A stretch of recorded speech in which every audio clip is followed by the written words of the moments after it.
नमस्कार, आपका स्वागत है द विंड प्लेटफॉर्म पर। राजस्थान में अगर हम बात करें राजनीति की, तो मारवाड़ की राजनीति हमेशा बहुत इंटरेस्टिंग रही है। और लोकसभा चुनाव है 2024 का, तो मारवाड़ में किस तरह का माहौल है, क्योंकि मारवाड़ में 3 से 4 सीटें ऐसी आती हैं जहां पर मुकाबला बहुत दिलचस्प है इस बार। भले ही 2019 की हम बात करें तो वहां मुकाबला एक तरफा था, लेकिन इस बार वहां पर हालात कुछ ऐसे बन गए हैं कि मुकाबला रोचक होता हुआ दिख रहा है। हमारे साथ मारवाड़ से जुड़ रहे हैं सीनियर जर्नलिस्ट कैलाश बेनीवाल। तो कैलाश जी, आपका स्वागत है। नमस्कार सर। कैलाश, अगर हम बात करें मारवाड़ की, तो सबसे पहले जोधपुर सीट की बात करते हैं। तो जोधपुर में 10 साल से सांसद हैं गजेंद्र सिंह, जो केंद्रीय मंत्री है। इस बार जी किस तरह जी का सर। माहौल है वहां पर? देखिए सर, इस बार थोड़ा माहौल अलग है क्योंकि उन्हीं की जाति के राजपूत समाज के जो कैंडिडेट है उसको कांग्रेस ने उतारा है जी। वहां से। तो माहौल थोड़ा अलग हुआ है। और शेखावत साहब का जब टिकट मिला तो उस समय लोगों की, भाजपा कार्यकर्ताओं की कुछ नाराजगी भी सामने आई थी। तो उसको लेकर माना जा रहा है कि इस बार माहौल कुछ अलग होगा। सिंह ने नामांकन दाखिल किया तो वहां जो भीड़ जुटी उसको लेकर भी अलग से कयास लगाए जा रहे हैं कि भाई इस बार माहौल जो चुनाव का होगा वो कंटेस्टेंट होगा। जी। जिस तरह पिछली बार शेखावत साहब 2,74,000 वोटों से जीते थे, वैसा इस बार माहौल नहीं होगा। बहुत ही नजदीकी माहौल जी। होगा। और अशोक गहलोत जो है वो भी मेहनत कर रहे हैं। पिछली बार उनके पुत्र हम्म। चुनाव लड़े थे। इस बार राजपूत समाज का कैंडिडेट आने से माहौल कुछ चेंज हुआ है, ये बात है। जी। तो ये जो करण सिंह उच्चाड़ा, वैसे तो क्या नए कैंडिडेट है, पहली बार चुनाव लड़ रहे हैं, लेकिन उनके भाषण बड़े पॉपुलर हो रहे हैं कैलाश जी। जिस तरह से बार नहीं बार सर, वो वो बोलते हैं कि अगर आप मुझे वोट नहीं दोगे तो मैं कुंवारा मरूंगा, ऐसी बातें करते हैं वो आजकल।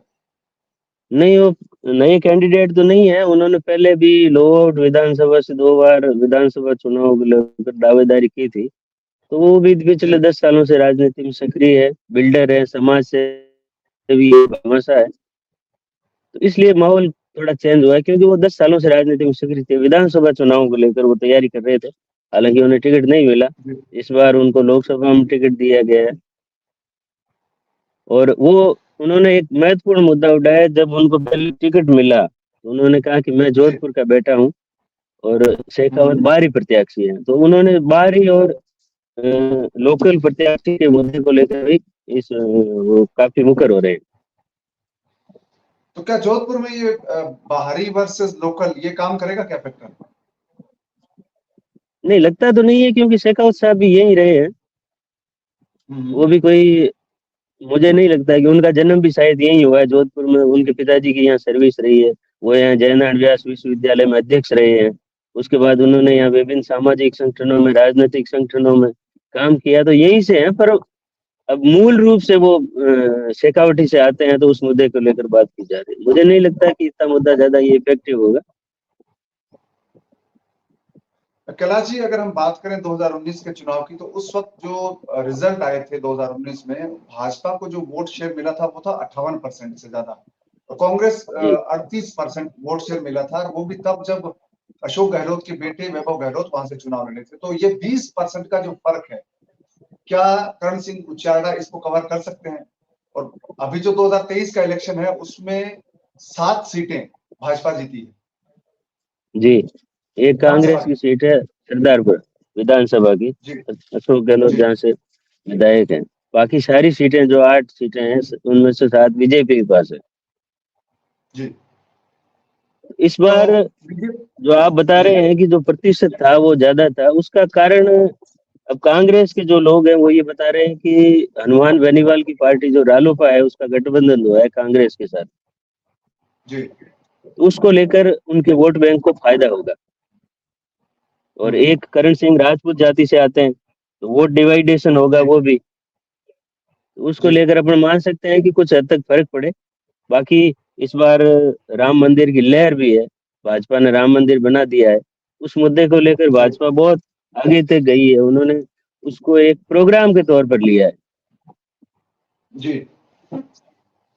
जी तो जोधपुर में राम मंदिर का जो मुद्दा है और भाजपा का जो एक स्ट्रॉन्ग होल्ड है, हम कह सकते हैं कि 10 साल से वहां पर सांसद जीत रहे हैं, 7 विधानसभा सीटें उन्होंने जीती हैं 2023 में, अभी कुछ अर्सा पहले। तो जी। क्या कांग्रेस पार्टी के जो कैंडिडेट है वो अपने भाषणों से, बाहरी के मुद्दे से, या मैं कुंवारा मर जाऊंगा ऐसी बातें करते हैं, उससे 20% का फर्क को कवर कर सकते हैं?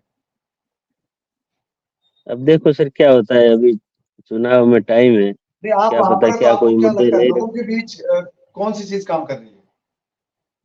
नहीं, लोगों के बीच हमें नहीं लगता है कि ज्यादा वो कोई इफेक्टिव हो पाएंगे ऐसे मुद्दों से, क्योंकि इस जी बार राम मंदिर का मुद्दा है, भाजपा के पास एक बहुत बड़ा मुद्दा है। जी और राम मंदिर को उन्होंने एक प्रोग्राम के तहत चलाया, जैसे राम मंदिर ने जब प्राण प्रतिष्ठा हुई तो उन्होंने लोगों को जागरूक किया कि भाई प्राण प्रतिष्ठा कार्यक्रम को उन्होंने इतना भव्य बनाया, तो उसमें गांव ढाणी से लेकर हर आदमी उसमें जुड़ा। उसके बाद उन्होंने राम मंदिर दर्शन के लिए स्पेशल ट्रेनें चलाई, स्थानीय लोगों को लेकर गए। ये भी एक जुड़ाव तो है ही, उस जुड़ाव को अपन खत्म नहीं कर सकते। और मोदी के एक और नाम पे सीट जो आप चुनाव लड़ा मोदी के नाम पे जो अ, चुनाव लड़ा जा रहा है, आप जी भाजपा के बैनर देख लो, मैनिफेस्टो देखो, सब में मोदी का एक बहुत बड़ा फोटो लगा है। मतलब जी प्रत्याशी से बड़ा फोटो मोदी का लगाया जा रहा है, तो वो चुनाव भी मोदी के नाम पे ही लड़ रहे हैं। तो जी कहीं ना कहीं इन दोनों चीजों का फायदा भाजपा को होगा, और शायद भाजपा फिर से। तो आपके पड़ोस में एक और सीट है, बाड़मेर जैसलमेर। वहां पर इस बार बड़ा जी दिलचस्प सर। मुकाबला है। वो एक नए कैंडिडेट रविंद्र भाटी जो शिव से एमएलए चुने गए, अब वो लोकसभा का चुनाव भी लड़ने की तैयारी में है।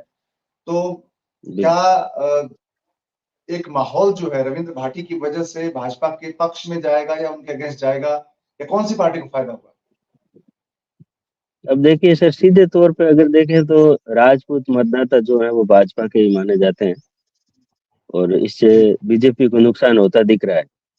रविंद्र सिंह भाटी युवा है, एनर्जेटिक है, वो पहले भाजपा के साथ जुड़े, भाजपा ज्वाइन की उन्होंने, फिर भाजपा ने उन्होंने टिकट नहीं दिया तो वो विधानसभा से निर्दलीय चुनाव लड़े और वो जीत भी जी गए। अब फिर मुख्यमंत्री के साथ उनकी लोकसभा चुनाव डिक्लेयर होने के बाद मुख्यमंत्री जी से बात हुई, और बात बनी नहीं, और रविंद्र सिंह जी ने आखिर चुनाव लड़ने का फैसला किया। अब वो चुनाव मैदान में है, एक युवा जोश है, तो कहीं ना कहीं मेरे हिसाब से सीधा नुकसान जो है भाजपा को होता दिख रहा है। कांग्रेस से वहाँ जो उम्मीदवार है वो है उमेदाराम बेनीवाल। जी उमेदाराम जी आरएलपी के कैंडिडेट रहे हैं, और मात्र कुछ सौ वोटों से वो चुनाव हारे थे। तो इस बार जी कांग्रेस ने उन्हें टिकट दिया है, तो कांग्रेस और आरएलपी का जो गठबंधन है उसका फायदा उमेदराम जी को जरूर मिलेगा। और कैलाश चौधरी जी का भी वहाँ विरोध था जब उनका टिकट डिक्लेयर हुआ था। जी जी। तो अब कैलाश जी, रविंद्र सिंह जी भाटी।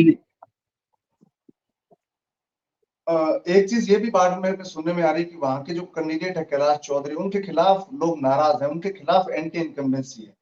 और उधर हाँ, रविंद्र भाटी का भी। जी शुरू शुरू में हुआ था उनका विरोध। अब उस जी विरोध को उन्होंने साधा है, उन्होंने वो कई लोगों को लेके भी आए हैं, भाजपा ज्वाइन भी की है, हम्म। जैसे प्रियंका चौधरी है वो अब उनके साथ आई है। तो वो भी जी माहौल को बनाने में लगे हुए हैं, वो परिस्थितियां सही कर रहे हैं। अब इसका वो कितने जी प्रतिशत तक परिस्थितियां सही कर पाते हैं, ये देखने की बात होगी। तो रविंद्र भाटी अगर चुनाव मैदान में रहते हैं तो मुकाबला काफी टफ हो जाएगा। बिल्कुल रोचक मुकाबला होगा बाड़मेर की सीट का, और टफ भी होगा, जी कंटेस्टेड होगा, मैं त्रिकोणीय संघर्ष हो रहा है वहाँ। रविंद्र सिंह भाटी की जी आप सभा देखो, उनकी रैली देखो, अभी उन्होंने देव दर्शन यात्रा निकाली, उसमें जो लोगों की भीड़ है, हुजूम है, कहीं ना कहीं वो दोनों पार्टियों को सोचने पर मजबूर कर रहा है। जी कैलाश जी, मारवाड़ की जब बात आती है तो पाली सीट भी बहुत महत्वपूर्ण है, लेकिन पाली सीट जो है कांग्रेस के लिए बहुत मुश्किल रही है। 2019 में तो कांग्रेस को जितने वोट मिले थे 30%, उससे लगभग दोगुने से भी ज्यादा बीजेपी को मिले थे, 66% वोट जी। मिला था। तो इस बार क्या परिस्थिति है पाली की? इस बार भी कांग्रेस ने वहाँ नया प्रत्याशी उतारा है, बाल जी संरक्षण आयोग की जो अध्यक्ष है संगीता जी बेनीवाल, कांग्रेस जी ने उनको टिकट दिया है। जाट कम्युनिटी से आती हैं वो, और यूं देखें तो पाली जो सीट है वो जाट कम्युनिटी की सीट है, ज्यादा वोट जाटों के हैं। जी और पीपी चौधरी जिनको भाजपा ने तीसरी बार वहां से उतारा है, वो सीरवी जाति जी से आते हैं, पर उन्होंने जी पिछली बार बड़े मार्जिन से जीत दर्ज की। और जी लगातार जीत दर्ज कर रहे आए हैं। वो सीनियर एडवोकेट हैं सुप्रीम कोर्ट के। जी। तो इस बार भी कोई ज्यादा यूं माहौल अपन कह सकते हैं कि कांग्रेस ज्यादा कोई तेज माहौल ऐसा कुछ नहीं। नए कैंडिडेट है, क्या कर पाते हैं क्या नहीं, वो तो समय बताएगा। तो पाली की हम बात करें तो वहां पर आखिरी बार कांग्रेस जीती सी थी 2009 में। उस वक्त बद्रीराम जाखड़ माहौल जी था कांग्रेस पार्टी की फेवर में। उसके बाद लगातार वहां पर कांग्रेस कमजोर होती गई है, वोट शेयर घटता गया है। तो इस बार जो माहौल वहां का चुनावी रणनीति है, कौन सी पार्टी की आपको बेहतर दिखती है? कौन सी पार्टी किस मुद्दे को लेकर आगे आई है? नहीं, वो तो मुद्दा तो वही है। मोदी जी अब एक ही नाम पे वोट मांग रहे हैं बीजेपी तो। जी। वो तो मोदी जी को लेकर ही वोट मांग रहे हैं। कैलाश जी, आपके पड़ोस की एक और सीट है जालौर सिरोही, बहुत ही वो भी कह सकते हैं कि हॉट सीट बनने जा रही है, क्योंकि वहां पर पूर्व मुख्यमंत्री अशोक गहलोत के बेटे वैभव गहलोत वहां से चुनाव लड़ रहे हैं। तो वैभव के लिए जी, क्या संभावना है? पिछली बार चुनाव हार गए थे जोधपुर से। पिछली बार जोधपुर से चुनाव आ रहे थे, इस बार उन्होंने क्षेत्र चेंज किया है। पाली गए, वो जी जालोर सिरोही गए हैं। जी तो जालोर सिरोही से इस बार भाजपा ने जो निवर्तमान सांसद से देवजी पटेल, उनका टिकट जी काटकर संघ पृष्ठभूमि से आने वाले एक साधारण कार्यकर्ता जिला परिषद सदस्य है लूंबाराम चौधरी, उनको टिकट दिया है। जी। तो वैभव गहलोत वहां से चुनाव लड़ रहे हैं। अब भाजपा अपना वोट बैंक कायम रख पाएगी या वोट डाइवर्ट होंगे, इसी के आधार पर जीत हार होगी। नहीं, माहौल किस तरह का लग रहा है? क्या वैभव गहलोत, जैसे उनके लिए भी नई सीट है, वो पहली बार वहां गए, क्या लोगों से जुड़ पा रहे हैं? क्या कनेक्शन हो पा रहा है क्या उनका? नहीं, पिछली बार भी जालोर सिरोही से जो है नाम चला था वैभव गहलोत का, फिर एंड टाइम पे उनको जोधपुर से टिकट दिया गया था। और जो वरिष्ठ नेता हैं, कार्यकर्ता हैं, शायद जुड़े होंगे, उन्होंने कहा होगा, इसलिए वैभव गहलोत को वहां से टिकट दिया गया है। लेकिन इस बार ये फायदा हो सकता है कि वैभव गहलोत के सामने जो कैंडिडेट है वो जी। बहुत ही सिंपल कैंडिडेट है, इसलिए वैभव गहलोत कुछ फायदा मिल सकता है अगर मिले तो। तो कैलाश, एक चीज हम जैसे मारवाड़ की बात करते हैं तो वहां पर जो वोट है वो जातिगत समीकरण बहुत मायने रखते हैं। हम अगर हम मारवाड़ की बात करें तो पूरे मारवाड़ जी की सीट, चाहे पाली हो, चाहे बाड़मेर जैसलमेर हो, या जोधपुर हो, या जालोर सिरोही का जो इलाका है, तो इस बार जातीय समीकरण किस तरह के बनते हुए दिख रहे हैं? नहीं, हर सीट के अलग अलग जातिगत समीकरण होते हैं। जी पूरे यूं नहीं है कि आप इस सीट पे ये होगा वो सीट, हर जगह अलग समीकरण सेट है।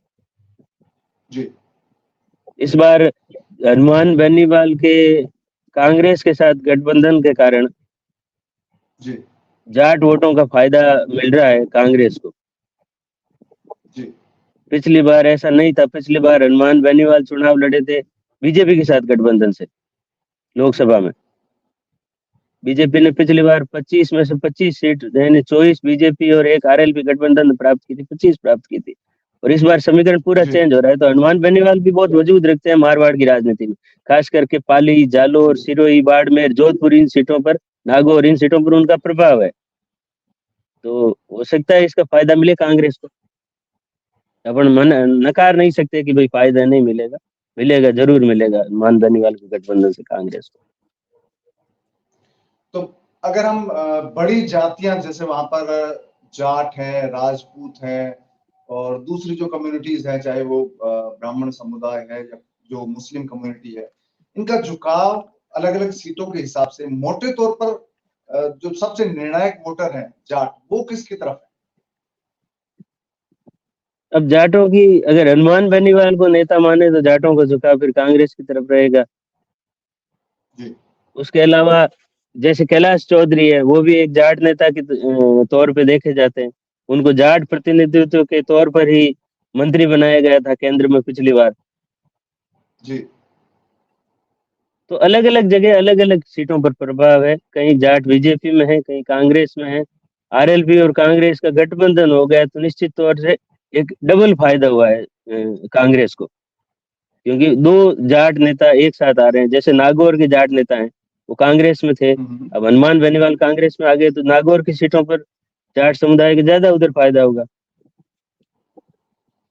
तो इस बार ये जो आपके पश्चिमी राजस्थान की सीटें हैं मारवाड़ वाली, तो इसमें कोई उलटफेर दिख सकता है क्या? अगर आपको लगता है कोई एक सीट जिसमें लगे कि उलटफेर हो सकता है, तो वो कौन सी सीट हो सकता है, मानेंगे आप? संभावना है कुछ हद तक, अपन मान सकते हैं। जैसे नागौर की सीट है, हनुमान बेनीवाल जी कंटेस्टेंट है, जी बड़ा मामला हो सकता है। इसके अलावा भी और कई सीटें हैं जो हो सकता है यहाँ के वोटों से प्रभावित हो, यहाँ के माहौल से प्रभावित हो। होगा इस बार अपन 25 की 25 सीटों पर भाजपा आएगी ऐसा नहीं मान सकते। बाड़मेर में अच्छा फाइट हो सकता है। बाड़मेर का मुकाबला रोचक होगा, ये बिल्कुल अपन मानेंगे, क्योंकि वहाँ तीनों ही जो कैंडिडेट हैं वो टक्कर वाले हैं। जी और रविंद्र सिंह भाटी युवा है, उम्मीदवार, हम पिछली बार वो 2 विधानसभा चुनाव लड़े हैं, तो वो भी बहुत मजबूती से लड़ रहे हैं। कैलाश चौधरी केंद्रीय मंत्री है, तो इसलिए अपन मान सकते हैं कि मुकाबला बाड़मेर में जबरदस्त रोचक होगा।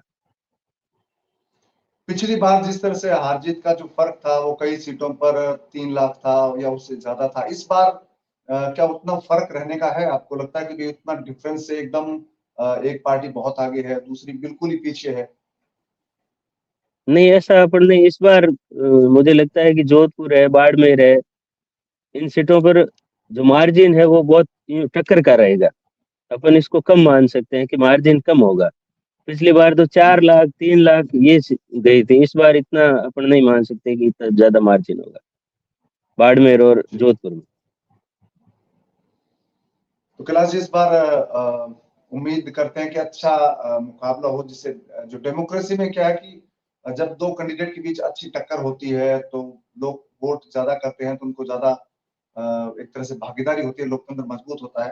तो आपने बहुत अच्छे से मारवाड़ की राजनीति को रखा है, आपका बहुत धन्यवाद। और फिर जुड़ेंगे आपके साथ मारवाड़ की राजनीति में किस तरह से बदलाव आएंगे, क्योंकि अभी तो चुनाव प्रचार है वो शुरुआती दौर में है।